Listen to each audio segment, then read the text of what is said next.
Nibyo koko ukuri kwawe kudakuraho uko abandi, icyifuzo cyawe kitabangamira icy'abandi, uko ubyumva bitandukanye n'uko abandi babyumva.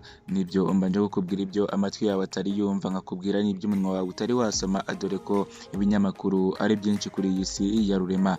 Nyita Musa Ader, naho ikiganiro cyo ni The Talk Box, muhaye ikaze.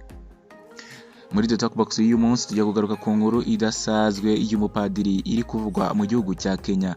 Ese koko wa mungani kuki muri Kenya ariho hakunda kuvugwa izi nkuru zidasanzwe z'abantu bihaye Imana? Mu gihe cyashize twumvishe inkuru z'abantu bapfuriye ku musozi bagiye kwiyiriza inzara ngo nibwo bari bubashe guhura na Yesu byoroshye. Nanone twumva undi muntu wiyitaga Yesu. Ese koko bihurira hehe n'iyobokamana ryabo muri iki gihugu? Muhaye ikaze nanone bana nanjye. Ibyabaye kuri padiri wari wagiye kugira uko yigenza muri lodge ibiri kuvugisha abantu benshi. Nibyo urupfu rw'umupadiri wo muri Kiliziya Katolika muri Kenya wapfuye nyuma yo kujya kwinezeza n'umukobwa bari bamaranye igihe bakundana mu macumbi ya hoteli rikomeje kugarukwaho na benshi. Uyu mupadiri yitwa Joseph Kariuki Wanjuki yapfiriye mu gace ka Muranga mu gitondo cyo kuri uyu wa gatandatu w'icyumweru gishize, nyuma yo kujya mu macumbi yari ari kumwe n'umukobwa bari basanzwe bafitanye umubano wihariye. Bagiye kwinezeza koko karahava. Umusaserodoti w'imyaka 43 y'amavuko yari asanzwe akorera umurimo w'Imana kuri paruwasi yitiriwe Mutagatifu Petero iherereye Ilua muri Archdiocese ya Nairobi.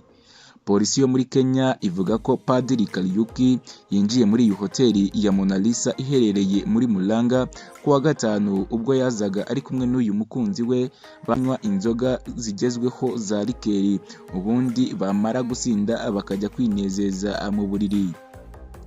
Umuyobozi wa polisi muri aka gace Lawrence Njelu avuga ko bagaragazaga urugwiro, bamaze ijoro ryose binezeza bugacya uyu mupadiri yarembye. Uyu mugore w'imyaka 32 y'amavuko biravugwa ko yari amaze imyaka 6 ari umukunzi w'uyu musaserodoti witabye Imana. Ni ibintu bidasanzwe koko.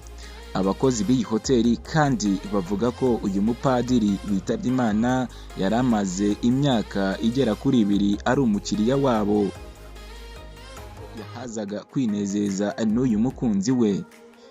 Nyuma y'uko padiri yagaragazaga ibimenyetso by'isereri no kutamera neza mu mutwe, uyu mukunzi we yahise amenyesha ubuyobozi bwa hoteli bwaje kumujyana ku bitaro bya Kenelo ari naho yaguye.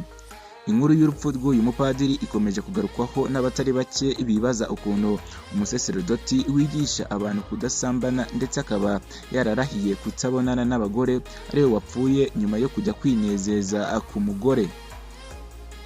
Ese kuki muri iki gihugu cya Kenya ariho hakunze kugarukwaho inkuru nk'izi ngizi zidasanzwe z'abantu bihaye Imana? Nakubwiye ngo mu gihe cyashize muri iki gihugu hapfuye abantu barenga 100 bapfuye bazira yuko babwirijwe kujya kwiyiriza ubusa ku musozi, ndetse ko uyu musozi waje no kuba wahindurwa urwibutso rw'amateka ndetse no kugira ngo abantu batazongera gukora iki gikorwa cy'ubujiji. Nanone nkubwire yuko muri iki gihugu cya Kenya ari naho hagaragaye abamasera batorotse ikigo cyabo bakajya gusinda nabo bagakora ibikorwa bibi cyane birimo nk'ibi ngibi byo kwinezeza. Nongere nkubwire ko muri igihugu cya Kenya ariho hagaragaye umugabo wiyitiriye Yesu afite n'amahame yiwe n'uburyo yigishamo abantu be, yaje gufungwa ndetse aranafungurwa nawe. Ese koko iyi Kenya iyobokamana ryabo rishingiye hehe? Imyigishirize yabo imeze gute? Ndagushimiye. Ikiganiro cyo cya The Talk Box naho njyewe yari Musa Ader. Ibiganiro byo nakagaruka.